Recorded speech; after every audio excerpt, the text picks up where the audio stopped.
Imbalance, sejarah terbentuknya Republic City. Setelah meninggalkan suku air selatan, tim Avatar menuju ke kerajaan bumi. Tujuan mereka adalah kota Yudao, karena Suki sudah menunggu mereka di sana. Tetapi sebelum sampai di Yudao, Top ingin singgah terlebih dahulu ke pabrik ayahnya, yaitu Earthen Fire Industry. Aang menyetujuinya, tetapi dia hanya memberikan Top waktu sebentar saja, karena mereka harus bergegas sampai di Yudao. Top menyetujuinya, lagi pula dia hanya ingin mengecek sebentar pabriknya, karena Top ditunjuk sebagai eksekutif di perusahaan tersebut. Top juga bercerita jika kota di mana pabrik ayahnya berada diberi nama kota Cranfish. Nama itu diberikan karena nama burung yang ada di sana. Top juga bercerita jika Cranfish Town berubah sangat pesat sejak terakhir kali tim Avatar berkunjung ke sana. Kota tersebut semakin maju dan padat. Begitu Aang sampai di sana, dia sangat kaget dengan pembangunan kota Cranfish yang sangat cepat. Seolah-olah kota ini berdiri dalam waktu semalam saja. Saat sampai di sana, Lau, ayahnya Top, menyambut kedatangan tim Avatar, terutama Aang, karena dia butuh bimbingan dan kebijaksanaan dari sang Avatar. Perkembangan kota Cranfish yang sangat pesat menjadi tantangan tersendiri, karena kota Cranfish belum mempunyai pemerintahan yang sah. Para pengusaha membentuk dewan bisnis untuk membantu mengatasi berbagai permasalahan di kota Cranfish. Lau Beifong juga mengundang Aang untuk menghadiri rapat di sore hari, untuk mengetahui permasalahan yang dihadapi kota Cranfish. Setelah menyampaikan hal itu, Lau pamit. Tim Avatar berjalan-jalan keliling kota Cranfish. Di tengah jalan, Aang melihat para pengendali api dan pengendali tanah berkelahi. Para pengendali api mengusir para pengendali tanah karena mereka menganggap itu merupakan wilayah koloni mereka. Tetapi para pengendali tanah menganggap wilayah itu masih termasuk wilayah kerajaan bumi. Akhirnya kedua kelompok saling serang satu dengan yang lain. Tetapi pertarungan kedua kelompok berhasil dilerai oleh Aang, Katara, dan Top. Tetapi akibat pertarungan kedua kelompok, pemukiman rumah warga menjadi rusak parah. Aang mencoba untuk membantu para warga memperbaiki rumah mereka yang rusak. Tetapi mereka menolak. Para non-bender di kota Cranfish sangat benci dengan para bender, karena para pengendali elemen selalu membuat keonaran dan menindas para non-elemen. Permasalahan ini yang membuat Aang sangat tidak sabar menunggu rapat di sore hari, untuk membahas berbagai permasalahan dan mencoba untuk menyelesaikannya. Aang dan Sokka pergi ke rapat, sementara Top dan Katara pergi ke pabrik. Akhirnya rapat pun dimulai. Lau Beifong mengemukakan pendapatnya mengenai permasalahan di kota Cranfish. Semakin maju pesatnya kota Cranfish, terdapat permasalahan baru, yaitu konflik antara para bender dan non-bender, di mana banyak kasus non-bender diserang, dirampas oleh para pengendali bender. Bahkan para non-bender takut berangkat kerja karena takut diserang.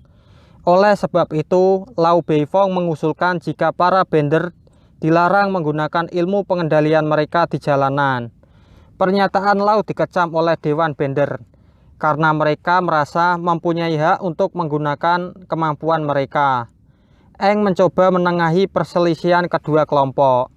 Aang tidak setuju jika para bender dilarang menggunakan kemampuan mereka.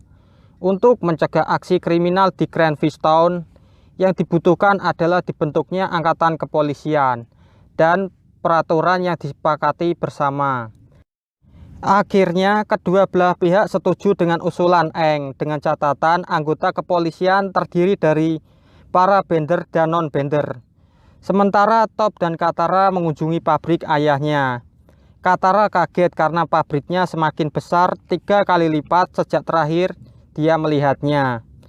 Di sana mereka bertemu dengan Shotaro. Karena konflik antara bender dan non-bender, menginspirasinya membuat mesin otomatis tanpa melibatkan para bender. Para pengusaha non-bender lainnya juga melakukan hal yang sama seperti Shotaro. Hal ini membuat banyak bender kehilangan pekerjaan mereka. Bahkan para penjaga keamanan pabrik juga non-bender. Setelah mengunjungi pabrik, Katara bertemu lagi dengan Eng. Dia bercerita jika ayahnya Top mengizinkan mereka untuk tinggal di tempatnya.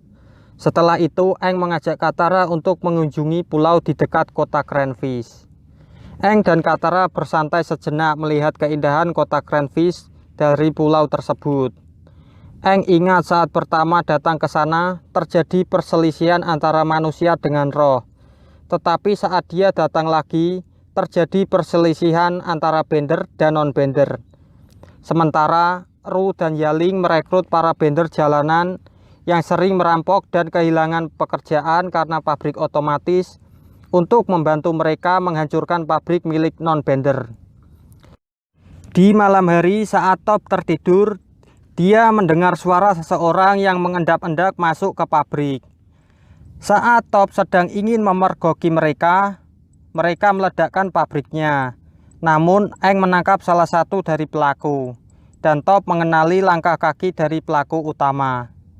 Tidak hanya pabrik milik Lau saja yang diserang. Terdapat 4 pabrik yang diserang semalaman.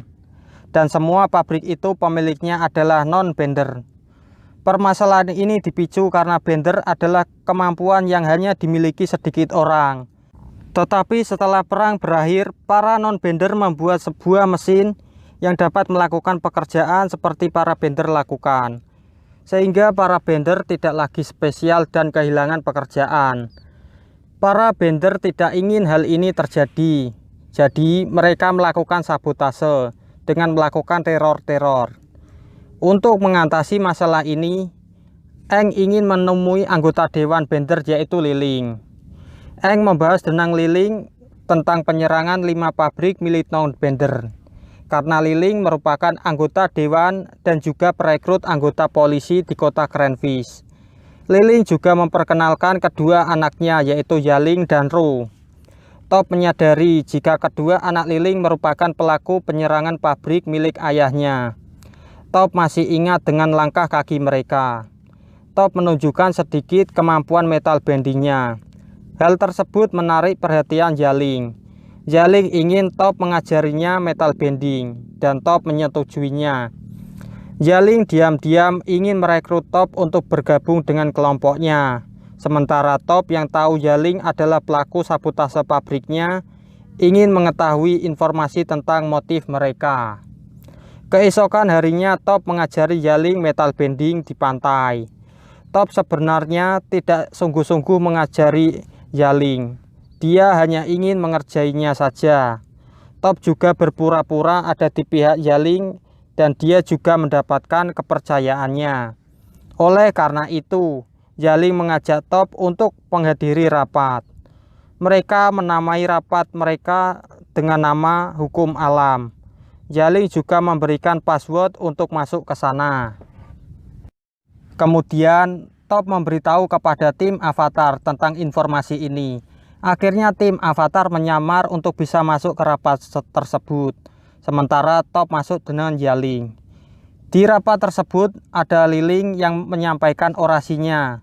Jika Lau Beifong ingin melarang para bender untuk menggunakan kemampuan mereka dan menggantikan para bender dengan mesin. Liling juga menganggap jika para bender adalah seorang pemimpin dan sudah merupakan kodrat alam. Oleh karena itu, dia ingin para bender bergabung dengannya untuk melawan non-bender. Dia mempunyai sebuah rencana untuk mengusir para non-bender dari kota Cranfish, yaitu dengan cara membuat sabotase ke pabrik mereka, sehingga pabrik mereka bangkrut dan mereka pergi. Orasi dari Liling mendapatkan dukungan dari semua hadirin. Namun aksi kebejatan mereka dihentikan oleh tim Avatar, di mana Top berhasil mengalahkan Yaling, yang kemudian Yaling kehilangan kemampuan bendingnya untuk sementara karena Suki menggunakan blok G. Meski begitu, Yaling dan Ru berhasil kabur. Namun Liling berhasil dikalahkan oleh Eng dan dia dipenjara. Top menyuruh Eng untuk mengambil ilmu pengendalian Liling atas perbuatan yang dia lakukan, seperti menyabotase pabrik, menjadi pemimpin para bender untuk memusuhi para non-bender dan berusaha untuk mengusir mereka dari kota Cranfish. Tetapi ide dari Top ditentang oleh Katara. Katara menganggap jika kejahatan Li-Ling tidak mengancam dunia dengan kehancuran. Ini jelas berbeda dengan apa yang dilakukan oleh Raja Api Ozai. Aang belum bisa mengambil keputusan, karena dia harus berbicara dengan Li-Ling terlebih dahulu.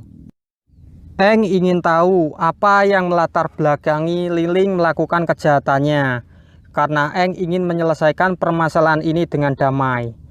Setelah berbicara dengan Li-Ling, Aang ditunggu oleh Katara yang ingin mengajaknya berbicara.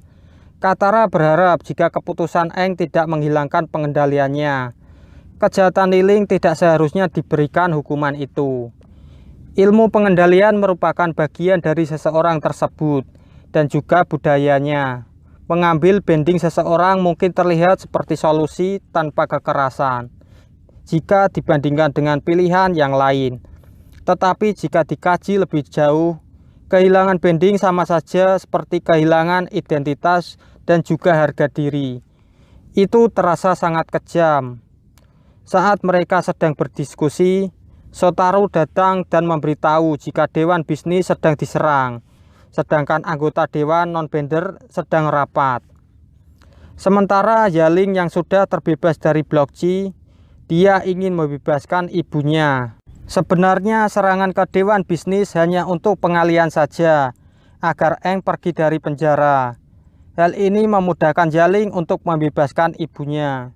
Tetapi di sana Yaling harus menghadapi penjaga non-bender, termasuk Suki dan Sokka.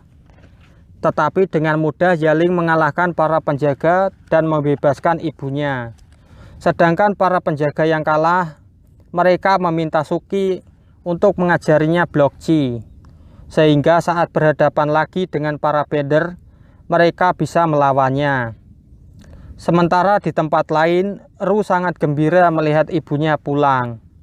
Ru sudah mengemasi barang-barang mereka sehingga keluarganya bisa meninggalkan kota Cranfish di malam hari.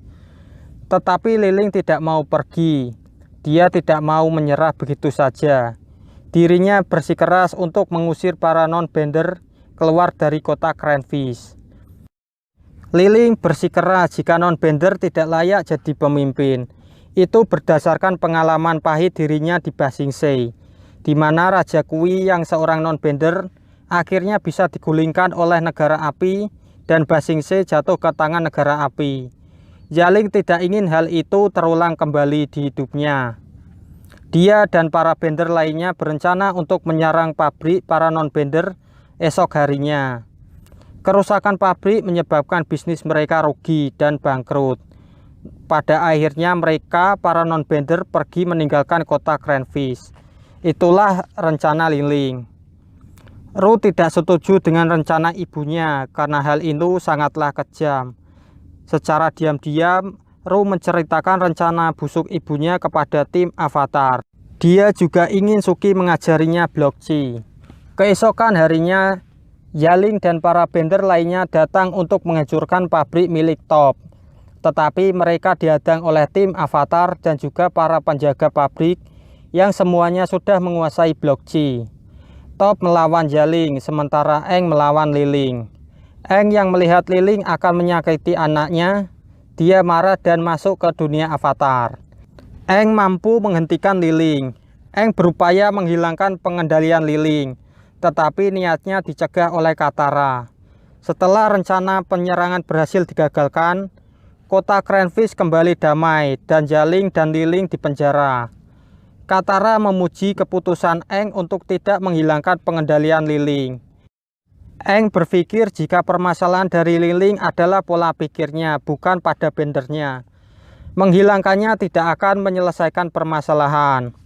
Aang juga berpikir jika kota Cranfish masih membutuhkan dirinya, sehingga dia akan tinggal di sana lebih lama lagi. Aang juga berpikir jika nama Cranfish kurang cocok untuk nama kota ini. Oleh karena itu, dia ingin mengganti namanya. Dia akan bertanya kepada Sokka nama yang cocok untuk kota ini.